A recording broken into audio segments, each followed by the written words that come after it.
क्या हुआ जब अयोध्या धाम पहुंची सैकड़ों वानरों की सेना राम मंदिर प्राण प्रतिष्ठा से पूर्व ऐसा चमत्कार देखकर सभी लोगों के रोंगटे खड़े हो गए। भारत के इतिहास में 22 जनवरी 2024 का दिन सुनहरे अक्षरों में दर्ज किया जाएगा। ये पल सभी के लिए बहुत ही खास और ऐतिहासिक होने वाला है।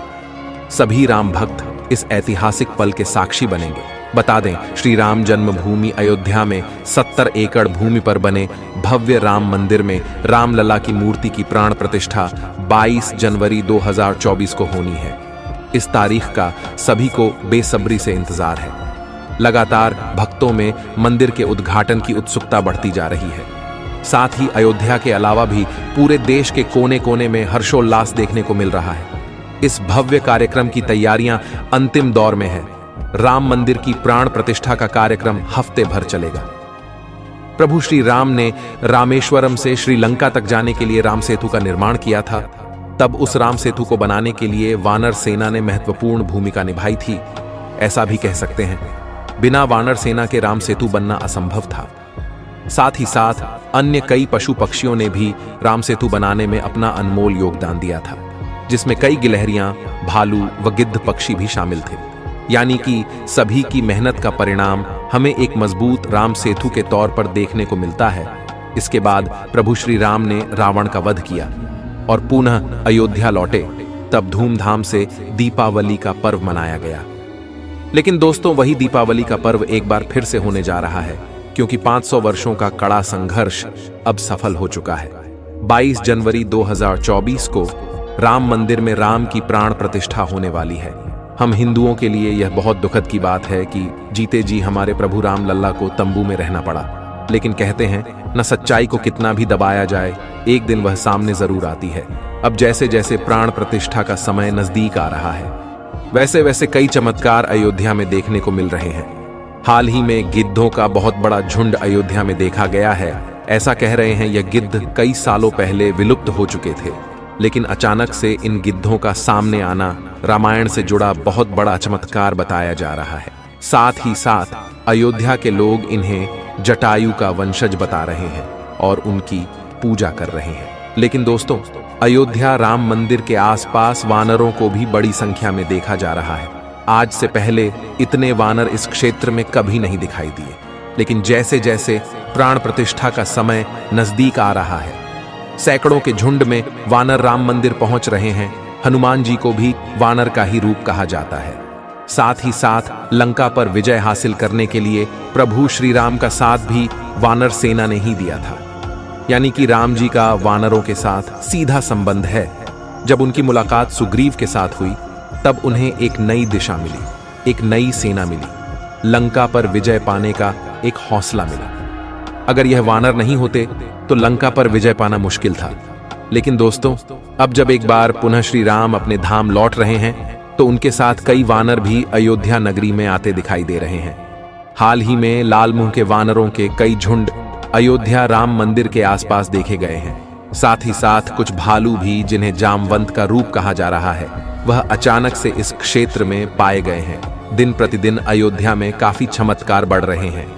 ऐसे पात्र जिनका संबंध रामायण के साथ जुड़ा हुआ है, जब वह एक एक करके सामने आ रहे हैं तो सभी लोग बड़े हैरान हैं। भगवान राम और रावण के बीच लंका में जो जबरदस्त युद्ध हुआ, उसमें एक ओर थी बलशालियों से भरी रावण की सेना, जिसे बहुत ताकतवर माना जाता था।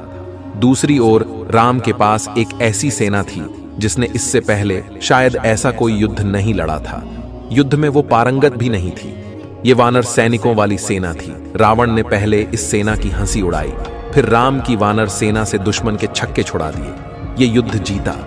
लेकिन इस शानदार विजय के बाद वानर सेना का क्या हुआ, ये किसी को नहीं मालूम। भगवान राम जब युद्ध करने के लिए लंका पहुंचे, उन्होंने रावण की मजबूत सेना के खिलाफ युद्ध शुरू किया, तो उनकी सेना में केवल वानर थे।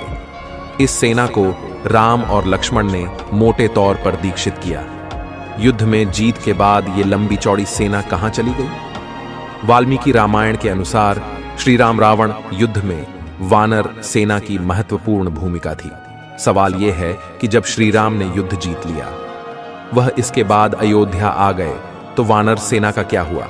इस वानर सेना का नेतृत्व करने वाले उस समय के महान योद्धा सुग्रीव और अंगद का क्या हुआ, वीडियो को अंत तक देखते रहिए। आगे बड़े रहस्य से पर्दा उठने वाला है कि आखिर राम रावण के युद्ध के बाद वानर सेना का क्या हुआ। आज जो अयोध्या में वानर सेना दिखाई दे रही है, क्या इनका संबंध रामायण के साथ जुड़ा हुआ है? लेकिन पहले जान लेते हैं राम मंदिर का महत्वपूर्ण इतिहास। पौराणिक मान्यताओं के अनुसार उज्जैनी के राजा विक्रमादित्य जब यहां आखेट करने आए तो उन्हें उजादाह भूमि पर कुछ चमत्कार दिखाई देने लगे। खोज की तो पता चला कि ये श्री राम की अवध भूमि है। इसके बाद उन्होंने यहां श्री राम के भव्य मंदिर का निर्माण कराया, जिसमें काले रंग के कसौटी पत्थर वाले 84 स्तंभ थे। समय समय पर यहां राजाओं मंदिर की देखभाल की, लेकिन 14वीं शताब्दी में जब भारत में मुगलों का शासन हुआ तो श्री राम जन्मभूमि को नष्ट कर वहां बाबरी मस्जिद बना दी गई। 1525 में राम जन्मभूमि मंदिर को बाबर के सेनापति मीर बांकी ने ध्वस्त करवाया था। बाबरी मस्जिद की 3 गुंबद थी, जिसके बाहरी हिस्से में एक चबूतरे में श्री राम के बाल स्वरूप की पूजा होती थी। इसे राम चबूतरा कहते थे। लेकिन 1939 में बाबरी मस्जिद के मुख्य गुंबद के ठीक नीचे वही मूर्ति निकली जो सदियों से राम चबूतरे पर विराजमान थी। बाबरी मस्जिद और राम जन्मभूमि मंदिर पर सालों चले विवाद के बाद आखिरकार श्री राम की अपनी जन्मस्थली पर प्राण प्रतिष्ठा हो रही है। पहले मंदिर के मुख्य शिखर की ऊंचाई 128 फीट थी, अब यह 161 फीट होगी। 3 की जगह 5 गुंबद और एक मुख्य शिखर होगा, जिसकी प्राण प्रतिष्ठा 22 जनवरी 2024 को होने वाली है। आइए अब जानते हैं आखिर रामायण के युद्ध के बाद वानर सेना का क्या हुआ। रामायण के उत्तरकांड में उल्लेख है कि जब लंका से सुग्रीव लौटे तो उन्हें भगवान श्री राम ने किष्किंधा का राजा बनाया। बाली के पुत्र अंगद को युवराज। इन दोनों ने मिलकर वहां कई सालों तक राज किया। श्री राम रावण युद्ध में योगदान देने वाली वानर सेना सुग्रीव के साथ ही वर्षों तक रही, लेकिन इसके बाद उसने शायद की कोई बड़ी लड़ाई लड़ी। हालांकि इस वानर सेना में अहम पदों पर रहे सभी लोग किष्किंधा में अहम जिम्मेदारियों में जरूर रहे। वानर सेना में महत्वपूर्ण योगदान देने वाले नल नील कई वर्षों तक सुग्रीव के राज्य में मंत्री पद पर सुशोभित रहे, तो युवराज अंगद और सुग्रीव ने मिलकर किष्किंधा के राज्य को और बढ़ाया। गौरतलब है कि किष्किंधा आज भी है। किष्किंधा कर्नाटक में तुंगभद्रा नदी के किनारे है। ये बेल्लारी जिले में आता है, जबकि विश्व प्रसिद्ध हम्पी के बिल्कुल पास में है। इसके आसपास प्राकृतिक खूबसूरती बिखरी हुई है। किष्किंधा के आसपास आज भी ऐसे कई गुफाएं हैं और जगह हैं जहां राम और लक्ष्मण रुके थे। वहीं किष्किंधा में वो गुफाएं भी हैं जहां वानर साम्राज्य था। इन गुफाओं में अंदर रहने की खूब जगह है। जब ये पक्का हो गया कि सीता को रावण ने कैद करके लंका में रखा हुआ है, तो श्री राम ने हनुमान और सुग्रीव की मदद से वानर सेना का गठन किया। लंका की ओर चल पड़े। तमिलनाडु की एक लंबी तटरेखा है जो लगभग 1000 किमी तक विस्तारित है। वानर सेना में वानरों के अलग अलग झुंड थे। हर झुंड का एक सेनापति था, जिसे यूथपति कहा जाता था। यूथ अर्थात झुंड। लंका पर चढ़ाई के लिए सुग्रीव ने ही वानर तथा रक्ष सेना का प्रबंध किया। बताया जाता है कि यह वानर सेना जुटाई गई थी। ये संख्या में करीब 1 लाख के आसपास थी। माना जाता है कि लंका विजय के बाद ये विशाल वानर सेना फिर अपने अपने राज्यों के अधीन हो गई, क्योंकि अयोध्या की राजसभा में राम ने राज्याभिषेक के बाद लंका और किष्किंधा आदि राज्यों को अयोध्या के अधीन करने के प्रस्ताव को ठुकरा दिया था। ये वानर सेना राम के राज्याभिषेक में अयोध्या भी आई, फिर वापस लौट गई। लेकिन अब जब पुनः राम लल्ला के राज्याभिषेक की बारी आ चुकी है, तो पुनः यह विशाल वानर सी अयोध्या आ गई है। यह इतिहास पुनः दोहरा रहा, जिसका सीधा मतलब यही निकलता है कि प्रभु श्री राम के राज्याभिषेक में यह वानर सेना भी मौजूद रहेगी, जिसका संबंध आज से नहीं बल्कि रामायण से है। और जैसे ही प्राण प्रतिष्ठा का कार्यक्रम संपूर्ण होगा, वैसे यह वानर सेना भी अपने अपने राज्य यानी अपने इलाकों में चली जाएगी। यह प्रभु श्री राम का बहुत बड़ा चमत्कार है। श्री राम जन्मभूमि पर बने भव्य मंदिर में अब प्राण प्रतिष्ठा महोत्सव की तैयारियां हो रही हैं। राम मंदिर का इतिहास सदियों पुराना रहा है, और अब जो प्राण प्रतिष्ठा होने वाली है वह बरसों के संघर्ष का नतीजा है, कई शहीदों के बलिदान का प्रमाण है और हजारों कार सेवकों के हौसले का प्रतीक है।